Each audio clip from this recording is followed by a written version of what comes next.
Saskatchewan has the highest rate of domestic violence among the provinces.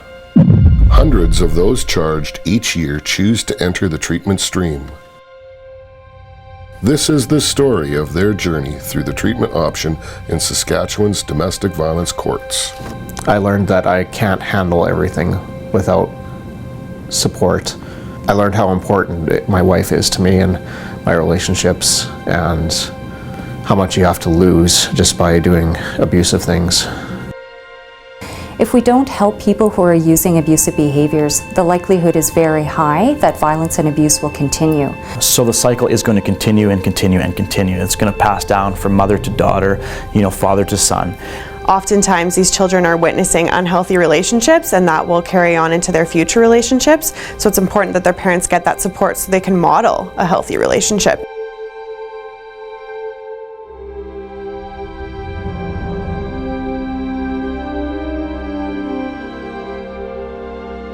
It started with verbal abuse, arguing, yelling at my wife, escalated to, I guess controlling behavior. You're not doing this, you can't do that.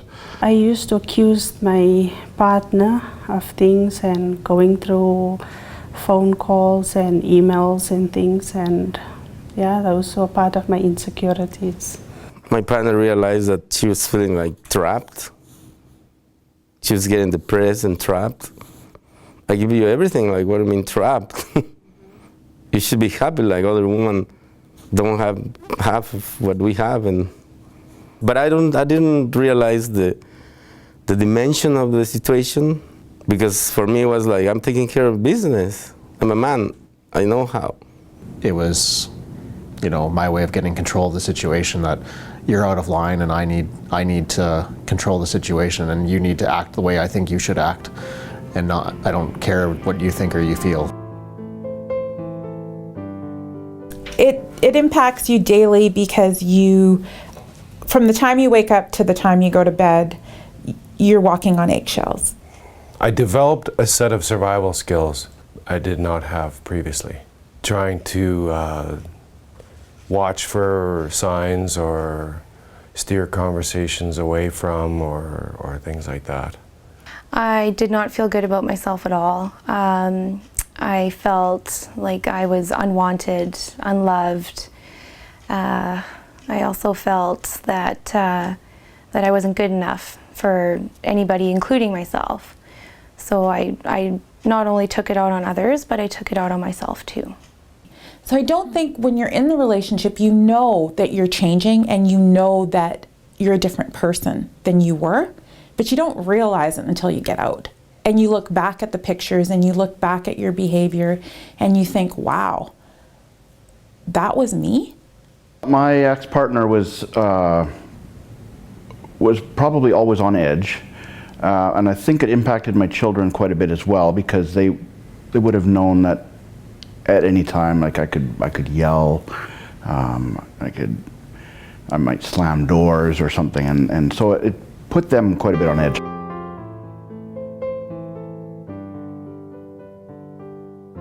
Most of the people that we work with have themselves been victims at some time. And we know there's a dose response to violence, that the more violence you experience, the greater the effect of that violence on you. So it either makes you more of a victim or more of an aggressor. I think a lot of it I would have learned as a toddler from my biological father. There was probably 3 years of living in that kind of environment, and I think those are probably quite impressionable years.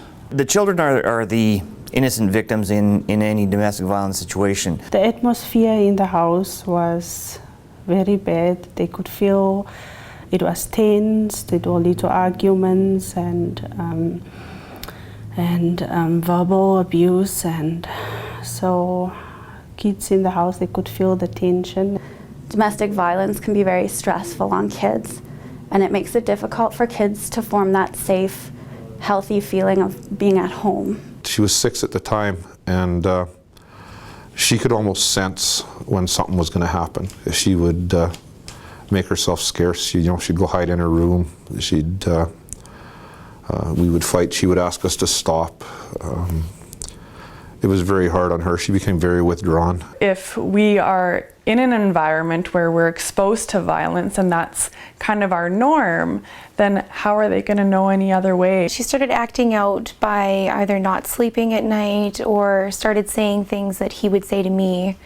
More or less, she was disrespecting me like he was disrespecting me, which as soon as I seen that, I knew that it was definitely time for a change, because she's a sponge right now, so if whatever she learns now is what she's going to use in the future, and it's best that she learns the right way rather than the abuse way. Having the parents be aware and understand that their choices are affecting their children greatly is really important.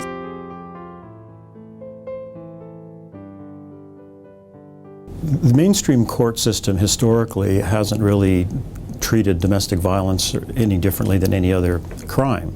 What this court tries to do is recognize that this is not simply a crime against the state, it's also a social issue, which is often based on persons' backgrounds, how they were brought up, and what we're trying to do is address some of those issues. Therapeutic courts differ from traditional courts in that they set out to treat individuals. These courts offer an alternative to the revolving door of crime through responsive and proactive treatment programming. Underlying issues are addressed. It's not just I respond, I charge, they go to court, and then you would go back and several months later, again, the situation would rear its ugly head. There's a huge opportunity there to break that cycle. Now, irregardless of whether the couple decides to stay together after the incident, they're going to have other relationships. It's not simply a take out of the home and punish situation. It's trying to get at the root causes and trying to help that it doesn't reoccur down the road. I was charged with assault, and so through the process in the court, through the court process, I was given the option, and I knew nothing about it. I was a little apprehensive about it, but I thought it probably would be something I should look at, and I'm really glad that I did. All offenders, or at least most offenders, really do want to change. And if somebody can help them, point them in the direction and show them. Well, after the abuse incident, I felt shocked and without options. Then in court, I heard about the treatment option. I said, I think I need this. I need help, because at that point I was devastated. I hit the bottom. A lot of times the guys were in a place where they would say, it's not just that I had seen pushing and hitting as the way to resolve conflicts in my life. It's that if I don't do that, I really don't know how to do it any differently. Everybody needs to learn something about themselves. We live in a society where, especially for men, that you keep everything close to the vest, and that you're tough, and that you should be able to figure everything out yourself, right? But in reality, nobody is that tough. So we get the guys to look at sort of, where did your beliefs about aggression, about being the head of the household, about what it means to be a man or a husband come from? And do those serve you anymore? Domestic violence treatment really gives people the opportunity to learn about themselves and to become really the type of partner and role model and person that they want to be.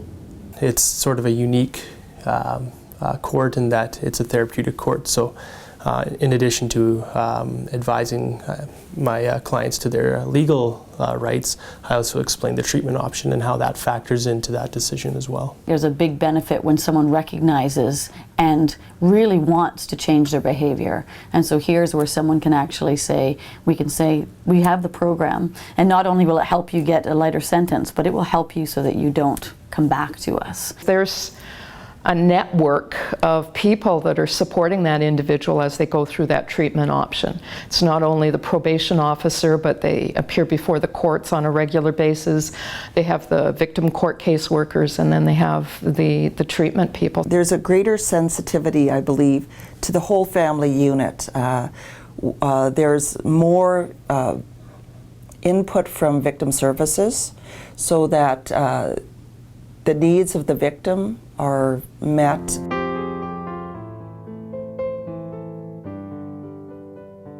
The victims in our court, they have a domestic violence court caseworker from the beginning, and we walk them through the entire process. We make our first contact right after we get the referral, and then we stay in contact with them. We provide them updates on what's happening in court, and we're in contact with them right up until the end after sentencing to make sure that they're aware of the end result. We're here to discuss options for them and their children and give them the tools to make informed decisions about their life and their relationships. We do maintain that physical and emotional safety are top priority in all of those situations. We take our lead from our clients on what is it that they need. Could be housing, could be finances, safety if the children are involved, schools, those sorts of things, being able to, kind of hook them up with the services that they need. We also connect with the treatment team that provide the programming to those going through the court, and they will provide us with any input or concerns that they have regarding how the programming is going, and we can then relay that information to the victim, and they have the opportunity then to report back if they also have any concerns or any information they would like the treatment providers to know. Everyone is so caring and supportive of everyone who's going through this process, and it's so important. I believe that it really lends to the success of this court.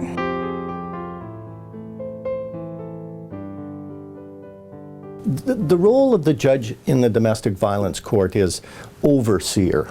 Our role, I won't say it isn't as important as in a typical court. It is, clearly, because the people are coming there, they're held accountable by us. But it's truly a team effort. The court becomes your parent. This is your extended family, the players that are all involved, and they're going to monitor your progress in DVTO very closely. And it's up to you how well you do. The main thing is that we have an emphasis on rehabilitation as opposed to punishment or deterrence. If people want to accept responsibility and go through that program, they can take the reporting to the court regularly and taking all the counseling programs that are expected of them, and with a better result in the end. When the initial plea is entered, we have to fill out an agreed statement of facts, which normally involves me and that person sitting down and reviewing what's happened. You obviously talk to them about their life a little bit, and then you see them come back to court over the next year, probably a half dozen times, and each time you learn a little bit more about them. A great deal of what works with the treatment courts is the men get pretty closely monitored. That allows us that chance to hold the guys a little more accountable and say, he's participating really well in the program or not. Also, it's a way of finding out if someone in fact isn't following through with what they committed to do, because then we can address that, and if they're not going to take the program, then they'll proceed to sentencing. At the beginning, it was an obligation. It was, you got to do this, otherwise you're going to jail. Some of the clients that come through will tell you that the reason why they're coming through program is because they want the reduced sentence. They want the no contact lifted early. When I first came in here, I was going to sit at the back of the room and put in my time, and get out and stay out of jail. That was that's how I came in the door. Identifying and trying to change problem thinking and abusive behavior patterns that have developed over a lifetime can't just happen in a few weeks. It really does take time and effort. Some people have to come a long distance. They don't just have problems with their attitudes and behavior. They may have problems with drink or with drugs. In particular, one of the issues that we see a lot of is the outcomes of poor choices around alcohol and drug use. Almost all of the women in our group have experienced alcohol as a factor in the incident that brought them to us. The treatment option is comprised of a team of individuals that work together to help the client best. So streamlining services is part of this, in that we have addictions counselors, mental health workers, if participants need help in those areas as well. They're getting help with the violence and have the opportunity to deal with their drinking or drugging as well. It's really, it's a powerful combination, I believe. without dealing with my addiction, I don't think I could have bought into this program, and without getting my head a little bit clearer in this program, I don't think I could have dealt with my addiction issues. The addictions makes the anger and the violence worse. The anger and the violence have something to do with the addictions issue. So working on one while neglecting the other tends to end up in failure. If I start drinking again or abusing, then I probably ended up in the same. And that's a cycle. It can be very difficult at times working on issues of their own, working on issues that have come up in their relationship, missing their children. It can be really difficult. When I first came into the program, I was ashamed, you know, and embarrassed, scared somebody had seen me that knew me, and you know, I didn't want to be associated with, you know, he's in there because he beat up his wife kind of thing. Often when they first appear before me, it's always their behaviors are due to external circumstances, whether it's the complainant or alcohol abuse or their living situation, but it's always someone else's fault. I don't think the program can be successful unless they're able to say, it was my choice to hit this person or to humiliate this person or control this person. That was my choice, and I can choose differently. One day we were in class, and it dawned on me, you know what, everybody else in this room's here for the same reason I am. And that was kind of huge, you know, like a light bulb come on, and where you can start to share and say, tell these guys, you know, they know what I've been through, and you know, I know what they went through. Clients begin to open up and actually begin to participate in the process. The biggest thing was actually talking with all the other men in the program, and hearing their experiences and just making me feel like I'm a part of something really important, really, really special. We definitely see more of accepting of responsibility and recognizing that, you know, relationships, yes, I, you know, blame some of this stuff on other people, but nobody can control me. Only I can control myself. So taking responsibility for their choices in their life. Even explaining it to my wife, because my wife was, well, this is something you have to do. And it's like, no, it is something I have to do, but not for the reason you think. It's, I need to do it because I need to feel that I'm getting better. I need to feel that I'm not being abusive. As the time goes by, I've seen grown men and grown women who've never showed any source of emotion finally put their guard down and realize they're actually getting some really good stuff, and it's opened their eyes to things that were buried there for many years prior to this happening. You talk about a light bulb coming on, and I knew then what I'd put my wife through, and it just opened my eyes. It was an amazing experience, actually. So. Towards the end of the treatment, they accept that given the situation as it exists, how can they react to that, and that it's never right to be abusive. You can't justify abusive behaviors. And they seem to have been able to internalize that and accept it and be able to live it. There's a big change in my household. The channels of communication is open. There's a lot of trust between my partner and I, and the kids can also feel there's a loving atmosphere in the house. Ending the cycle of violence is one of the greatest gifts parents can give their children. As a social services worker, our role is to see risks reduced for children, so we want to see that cycle prevented. I noticed my middle child for sure has become more affectionate towards me, because she just isn't as afraid of me. I know before she was pretty terrified of me. My children, I think, feel like they're in a safe place when they're with me as well. And that's the biggest thing for me, is making them feel comfortable and safe. The skills that they learn don't just stop with their intimate partner or their family. It's something that overflows to their friends, to their workplace. It's not just about violence you learn. You learn about everyday challenges in life, what you can apply to your life, how to be with your children, how to treat your colleagues at work. People are usually at the end of programming, they're thankful that they've had the opportunity, And they do talk about being happier, having more joy in life, not having such a high stress level, and taking care of themselves better. I feel really positive about myself, and that's probably the biggest thing in making me a more positive person, having a positive outlook on everything else, feeling good about myself first, and then everything else kind of flows from that. I feel way better. My heart feels better, my stomach doesn't churn anymore, I'm not walking on pins and needles when he comes home from work. These we should have in schools, because you don't want to wait until you lose everything to realize, oh, I shouldn't know better, I don't treat my partner like abusive, or not anybody, because at work, I see it everywhere. There's no reason you have to be charged with a criminal offense to take any of these programs. In fact, the ones offered by the health region are open to anybody in Saskatchewan who's, has a health card.